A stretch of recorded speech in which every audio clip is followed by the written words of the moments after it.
Pagtatalaga kay Aaron at sa mga anak niyang lalaki. 8 Kabanata. Sinabi ng Panginoon kay Moises, "Papuntahin mo si Aaron at ang mga anak niyang lalaki roon sa pintuan ng toldang tipanan, at tipunin mo ang lahat ng taga-Israel doon. Sabihin mo sa mga pari na dalhin nila ang kanilang mga damit pampari, ang langis na pamahid, ang toro na handog sa paglilinis, ang 2 lalaking tupa, at ang basket na may tinapay na walang pampaalsa." Sinunod ni Moises ang iniutos sa kanya ng Panginoon, at nagtipon ang mga taga-Israel sa may pintuan ng toldang tipanan. Sinabi sa kanila ni Moises na ang gagawin niya ay iniutos sa kanya ng Panginoon. Dinala niya sa gitna si Aaron at ang mga anak niyang lalaki, at sila'y pinaliguan. Ipinasuot niya kay Aaron ang damit bilang punong pari, ang damit panloob, ang sinturon, ang damit panlabas, at ang espesyal na damit, at binigkisang mabuti ng hinabing sinturon na maganda ang pagkakagawa. Ipinalagay din ni Moises ang isang lalagyan sa dibdib, at doon inilagay ang Urim at Tumim. At ipinasuot din niya ang turban sa ulo ni Aaron, at sa harap ng turban ay ikinabit ang gintong sagisag ng pagtatalaga kay Aaron para sa Panginoon. Ginawang lahat ito ni Moises ayon sa iniutos sa kanya ng Panginoon. Pagkatapos kinuha ni Moises ang langis, at winisikan ang tolda at ang lahat ng nasa loob, bilang pagtatalaga ng lahat ng ito para sa Panginoon. Winisikan din niya ng langis ang altar ng 7 beses, at ang lahat ng kagamitan na naroon, pati ang planggana at ang patungan nito. Ginawa ito para ihandog sa Panginoon. Pagkatapos, binuhusan niya ng langis ang ulo ni Aaron, bilang pagtatalaga sa kanya sa Panginoon. At pinalapit niya sa gitna ang mga anak na lalaki ni Aaron, at ipinasuot sa kanila ang kasuotan nila na pampari, at nilagyan ng sinturon. Ipinasuot din sa kanila ang kanilang mga turban. Ginawa ito ni Moises ayon sa iniutos sa kanya ng Panginoon. Pagkatapos nito'y ipinakuha ni Moises ang baka na handog sa paglilinis, at ipinatong ni Aaron at ng mga anak niya ang mga kamay nila sa ulo ng baka. Pagkatapos, pinatay ni Moises ang baka, at kumuha siya ng dugo. Inilubog niya ang kanyang daliri sa dugo, at pinahiran niya ang parang sungay sa mga sulok ng altar para luminis ito.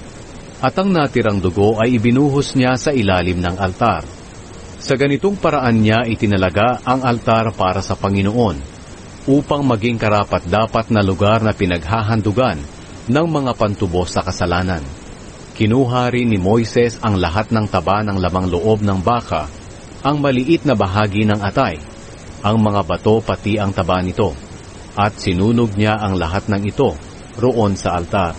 Ang mga natirang bahagi ng baka, katulad ng laman, balat at lamang loob, ay sinunog niya sa labas ng kampo.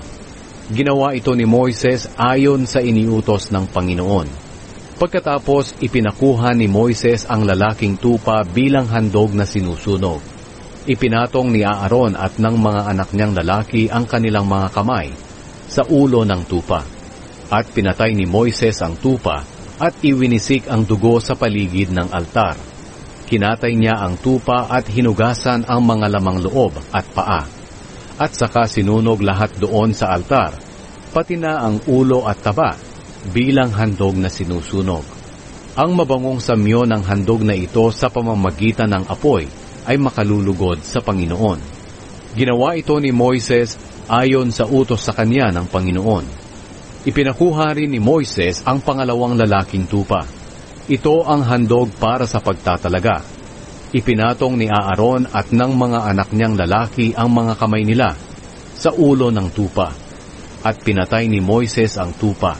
Kumuha siya ng dugo nito, at ipinahid sa ibabang bahagi ng kanang tainga ni Aaron, at sa kanang hinlalaki ng kamay at paa niya. Pinapunta rin ni Moises sa gitna ang mga lalaking anak ni Aaron, at pinahiran din niya ng dugo sa ibabang bahagi ng kanang tainga nila, at ang kanang hinlalaki ng kanilang kamay at paa. Pagkatapos iwinisik niya ang natirang dugo sa palibot ng altar. Kinuha rin niya ang mga taba, ang matabang buntot, ang lahat ng taba sa lamang loob, ang maliit na bahagi ng atay, ang mga bato pati ang taba nito, at ang kanang hita. Pagkatapos kumuha rin si Moises ng tinapay mula sa basket na inihandog sa Panginoon, isang makapal na tinapay na walang pampaalsa, isang tinapay na may halong langis, at isang tinapay na manipis. Pinahawakan niya ang lahat ng ito kay Aaron at sa mga anak nito, pati na ang lahat ng taba at ang kanang hita ng tupa. At itinaas nila ito sa Panginoon bilang handog na itinataas. Pagkatapos, kinuha iyon ni Moises sa kanila at sinunog sa altar kasama ng handog na sinusunog. Iyon ang handog bilang pagtatalaga sa kanila. Ang mabangong samyo ng handog na ito sa pamamagitan ng apoy ay makalulugod sa Panginoon.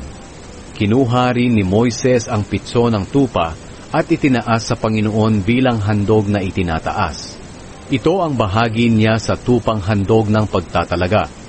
Ang lahat ng ito'y ginawa ni Moises ayon sa iniutos sa kanya ng Panginoon. Pagkatapos, kumuha si Moises ng banal na langis at ng dugo roon sa altar, at winisikan niya si Aaron at ang mga anak niya, pati na ang kanilang mga damit. Sa ganitong paraan niya sila inihandog, pati ang kanilang mga damit sa Panginoon.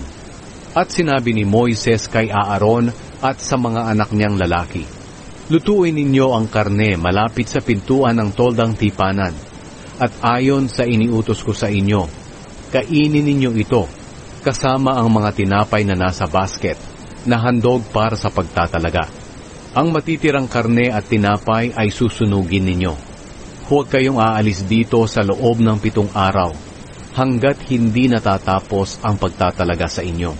Ang Panginoon ang nag-utos sa atin na gawin natin ang ating ginagawa ngayon para matubos kayo sa inyong mga kasalanan. Kinakailangang manatili kayo rito araw at gabi sa loob ng 7 araw. At gawin ninyo ang ipinapagawa sa inyo ng Panginoon para hindi kayo mamatay. Dahil ito ang iniutos sa akin ng Panginoon na dapat ninyong gawin." Kaya sinunod ni Aaron at ng mga anak niya ang lahat ng iniutos ng Panginoon sa pamamagitan ni Moises.